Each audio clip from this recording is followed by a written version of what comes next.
হয় যে যে পরিমাণ দই দিছে, দইয়ের দামই 30 টাকা আছে পরিমাণ, তারপরে চিনি, আর এর সাথে মুড়ি হবে একটা লাচ্ছি।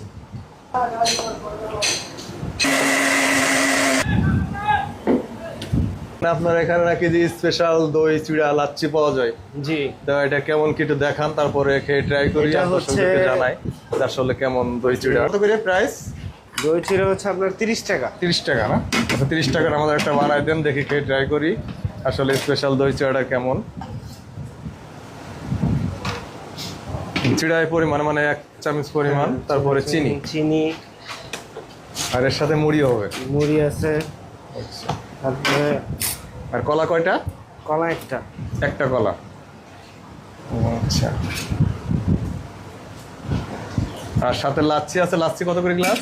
লাচ্ছি হচ্ছে 20 টাকা। 20 টাকা গ্লাস। আচ্ছা, লাচ্ছিও একটা দিবেন, ঠিক আছে? ঠিক আছে। দই চিড়ার সাথে একটা লাচ্ছি। দইয়ের পরিমাণ 2 চামচ। 30 টাকা হিসেবে তো অনেক পরিমাণ দিলেন সবই। তারপরে আবার একটু নারকেলও দেই, সাথে নারকেলও আছে না? হ্যাঁ, এটা হচ্ছে 30। এটার সাথে যদি কেউ বলে যে 50 টাকার, জি, তাহলে আপনার নারকেল আরো বেশি দিব, দই বেশি দিব, গুঁড়ো দুধ দিব। ও আচ্ছা আচ্ছা।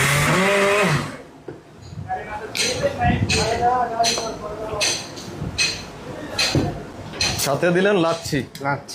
আচ্ছা, এখন এই যে 1 গ্লাস লাচ্ছি দেন। প্রথমত চিনি,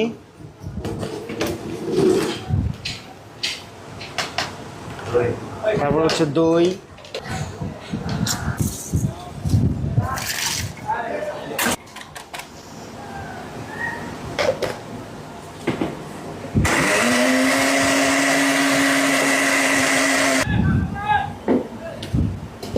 তো দর্শক, এই যে ফাইনালি দই চিড়া আর লাচ্ছি দুটোই নিয়ে নিয়েছি। এটা হচ্ছে 30 টাকার। 30 টাকার হিসাবে পুরো 1 বাটি ভরা, যথেষ্ট পরিমাণ। তা আমার মনে হয় যে যে পরিমাণ দই দিছে, দইয়ের দামই 30 টাকা আছে, আর এই যে 20 টাকা দামের লাচ্ছি। আমরা এখন দুইটাই খেয়ে ট্রাই করব, আর আপনাদেরকে জানাবো যে আসলে এটা স্বাদটা কেমন। তো একসাথে ট্রাই করি। বিসমিল্লাহ।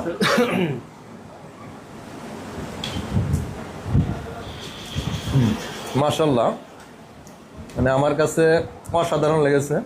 তো একবার খেয়ে ট্রাই করি। আমি অবশ্য মিষ্টি অতটা পছন্দ করি না, তারপরও আমার কাছে অনেক ভালো লাগছে। আর যারা মিষ্টি খেতে পছন্দ করেন তারা অবশ্যই দই চিড়াটা খেয়ে ট্রাই করতে পারেন। আর এটার লোকেশনটা হচ্ছে নিতাইগঞ্জ খালঘাটে, শীতলক্ষা নদীর পাশেই প্রায়। এখানে অনেক সময় আমি এসে দেখছি অনেক ভিড়, তো আজকে এখন এই মুহূর্তে ভিড় নাই। তো আমি এখন খেয়ে ট্রাই